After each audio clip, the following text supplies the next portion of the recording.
Leucémies aiguës. Une urgence vitale en hématologie. Regardez au microscope, cette prolifération de blastes, ces cellules immatures, est caractéristique. Elles envahissent rapidement la moelle et le sang. Le petit bonhomme et sa trousse de secours illustrent parfaitement la nécessité d'une prise en charge immédiate. Chaque minute compte pour ces patients. Notre objectif est de diagnostiquer et traiter au plus vite pour maximiser leurs chances de rémission. C'est un combat contre la montre. Notre parcours pour comprendre cette pathologie est clairement établi. Nous commencerons par définir précisément le sujet, puis nous plongerons dans son épidémiologie et les mécanismes complexes de son éthiopathogénie et physiopathologie.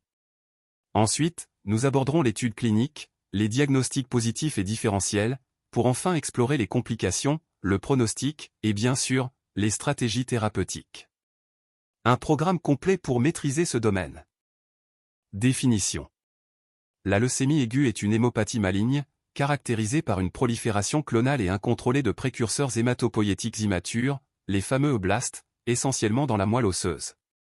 Leur nature détermine si c'est une leucémie aiguë myéloblastique, impliquant les myéloblastes, ou lymphoblastique, concernant les lymphoblastes. Cette maladie perturbe gravement l'hématopoïèse normale et peut envahir de nombreux organes au-delà du sang. LAL est la leucémie la plus fréquente chez l'enfant, représentant 80% des cas, alors que la LAM prédomine chez l'adulte, atteignant 80 à 90%. En Algérie, les leucémies aiguës occupent le troisième rang des hémopathies malignes. L'incidence de la LAMI est estimée à 1,1 pour 100 000 habitants par an et celle de la LAL à 0,47. Comparé à l'Europe où ces chiffres sont bien plus élevés, on observe clairement des variations épidémiologiques importantes. Éthiopathogénie. Pour bien saisir l'origine de ces pathologies, il faut considérer une multitude de facteurs. Sur le plan génétique, nous avons la trisomie 21, l'anémie de Fanconi, et certains déficits humains. Côté environnemental, attention au benzène, au tabac, aux radiations ionisantes et à certaines chimiothérapies. Les infections ne sont pas en reste, avec l'EBV ou le HTLV1. Enfin, des hémopathies préexistantes comme les syndromes myéloprolifératifs ou myélodysplasiques constituent des terrains favorables. C'est une interaction complexe qu'il nous faut appréhender. Notre système sanguin est incroyable. Tout commence avec cette cellule souche multipotente, capable d'auto-renouvellement. Elle se divise ensuite en deux grandes lignées, les progéniteurs myéloïdes et lymphoïdes. Le progéniteur myéloïde mène aux globules rouges, plaquettes, granulocytes et monocytes. Le progéniteur lymphoïde, quant à lui, est la source des lymphocytes T, B et des cellules NK. C'est une cascade de différenciation essentielle pour maintenir toutes nos fonctions sanguines. En physiopathologie, le point de départ est clair, des mutations au niveau de la cellule souche hématopoïétique. Cela provoque un blocage crucial de la différenciation, avec une prolifération explosive de précurseurs immatures, les fameux blastes. Deux voies pathologiques émergent, d'un côté, l'étouffement de la moelle osseuse, altérant l'hématopoïèse normale et aboutissant à l'insuffisance médulaire. De l'autre, la dissémination de ces blastes dans le sang et d'autres organes, se traduisant par un syndrome tumoral. C'est le cœur du processus. Notre étude clinique démarre avec les circonstances de découverte, absolument cruciales pour le diagnostic. Premièrement, chercher les signes d'insuffisance sanguine, cela se traduit par un syndrome anémique, infectieux ou hémorragique. Deuxièmement, le syndrome tumoral peut se manifester par des adénopathies, une splénomégalie, des douleurs osseuses, une hypertrophie gingivale, voire des nodules cutanés. Enfin, n'oublions pas la découverte fortuite, souvent révélée par des anomalies à l'hémogramme lors d'un simple bilan. Ces points sont essentiels. L'étude clinique révèle un début souvent aigu, en moins d'un mois, parfois progressif. Les signes majeurs sont ceux d'une insuffisance sanguine, se manifestant par un syndrome anémique, infectieux et hémorragique. Le syndrome tumoral, prédominant dans les leucémies aiguës lymphoblastiques, inclut des adénopathies, splénomégalie, hépatomégalie, des douleurs osseuses, parfois une hypertrophie gingivale, des signes neuroméningés, une atteinte gonadique et des leucémies cutanées. Regardez ces images. À gauche, l'hypertrophie gingivale massive est très évocatrice. À droite, les atteintes cutanées sont également frappantes. Ces signes cliniques, avec une hypertrophie gingivale et des lésions cutanées, sont des éléments majeurs orientant vers une leucémie aiguë myéloïde, comme vous le voyez dans le tableau. Ils sont moins fréquents en cas de leucémie aiguë lymphoblastique. Il est crucial de savoir les distinguer pour un diagnostic rapide. Examens complémentaires sont essentiels pour le diagnostic de la NFS est indispensable et révèle une anémie normochrome à régénérative, souvent modérée à sévère. Les globules blancs sont très variables, passant de l'hyperleucocytose à la leucopénie. Les plaquettes sont généralement diminuées, signant une thrombopénie. Enfin, le frottis sanguin est capital, il confirme ces anomalies et, surtout, met en évidence la présence de blastes circulants. L'étude clinique, centrée sur le myélogramme, est indispensable pour confirmer le diagnostic. L'étude cytologique révèle une infiltration médulaire par des blastes à plus de 20%. Si la moelle est pauvre, une biopsie s'impose. L'étude immunocytochimique, avec les myéloperoxydases, identifie l'origine myéloïde des blastes. Enfin, l'immunophénotypage par cytométrie en flux, bien que moins critique dans les LAM, confirme l'origine lymphoïde. Voici la classification FAB, un système cytologique historique des leucémies aiguës. Côté myéloïde, les LAM vont de M0 à M7, chaque numéro reflétant un stade de maturation différent, de l'indifférencié au mégacariocytaire. Côté lymphoblastique, les LAL sont classés L1, L2 ou L3. L1 regroupe les petits lymphoblastes, L2 les hétérogènes, et L3 est le type Burkitt. Une classification simple et visuelle, basée sur la morphologie cellulaire. Les leucémies aiguës sont des hémopathies malignes caractérisées par un blocage de maturation et une prolifération incontrôlée des précurseurs sanguins. Ici, nous voyons leur classification essentielle. On distingue les leucémies aiguës myéloïdes, les LAM, numérotées de 0 à 7, affectant différentes étapes de la différenciation myéloïde. Puis les leucémies aiguës lymphoïdes, LAL B et T, touchant les lignées B ou T. Chaque type correspond à un stade précis de l'hématopoïèse où l'anomalie survient. Alors, cette diapositive est essentielle pour distinguer la leucémie aiguë myéloïde de la leucémie aiguë lymphoblastique. La LAM se caractérise par des granulations cytoplasmiques, les corps d'OR, la MPO et les estérases positives, avec des marqueurs comme les CD11, 13, 33. À l'inverse, la LAL est négative pour ces éléments, mais exprime des marqueurs lymphoïdes spécifiques, CD10, 19, 20 pour les pré-B, ou CD1 à 8 pour les pré-T. Comprendre ces différences est fondamental pour le diagnostic et le traitement. Voilà pourquoi l'étude cytogénétique et de biologie moléculaire est cruciale en clinique. Son intérêt est principalement pronostic, comme T8, 22 ou INV16 pour un bon pronostic en LAM, et T9, 22 de mauvais pronostic en LAL. Elle est aussi diagnostique, pensons à T15, 17 en LAM3.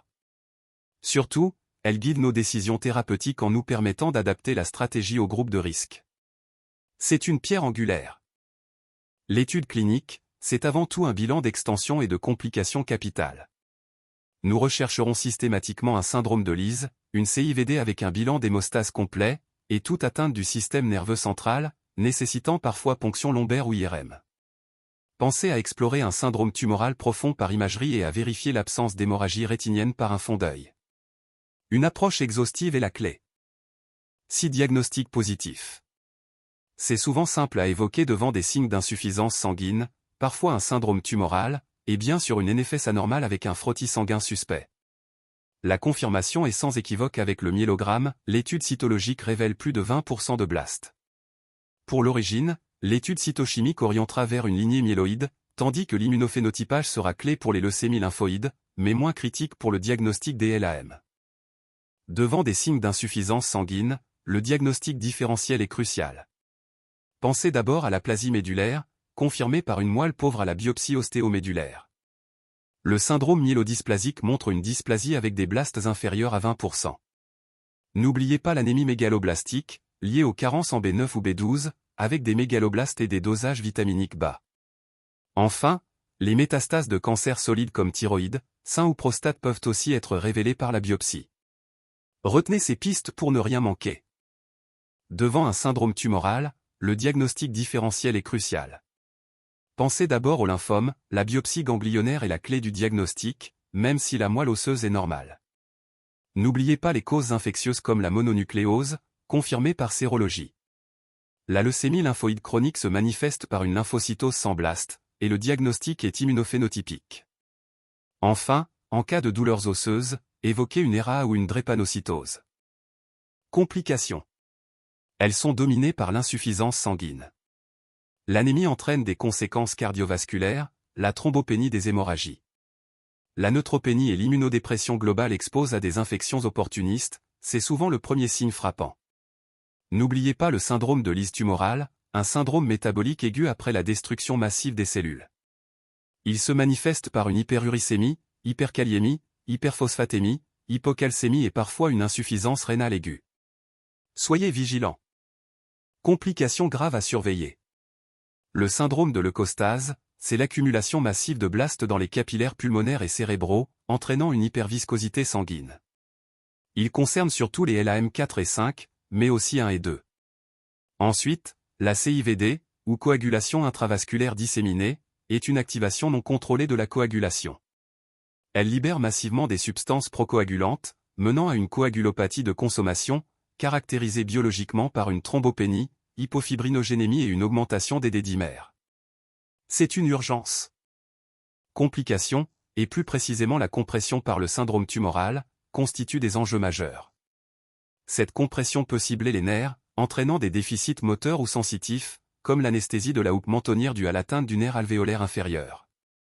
Elle peut aussi toucher la moelle épinière, générant alors des syndromes rachidiens complexes, ou comprimer les veines, se manifestant par des difficultés de drainage, à l'image du syndrome cave supérieur.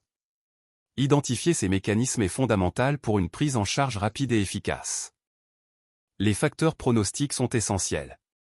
Un âge avancé, un nombre de globules blancs supérieur à 30 GEL, ou une atteinte du système nerveux central signale un pronostic défavorable.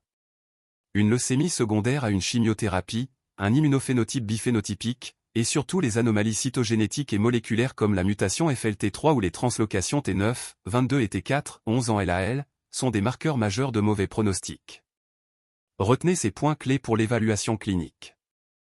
Retenons pour ces leucémies aiguës, qu'elles soient myéloïdes ou lymphoblastiques, plusieurs facteurs initiaux de mauvais pronostic sont essentiels à identifier. L'âge supérieur à 60 ans est un marqueur important, tout comme une cytogénétique défavorable. Pour les LAM, nous y ajoutons certaines anomalies moléculaires. Il faut aussi surveiller l'évolution depuis une autre hémopathie, les comorbidités et le score de performance.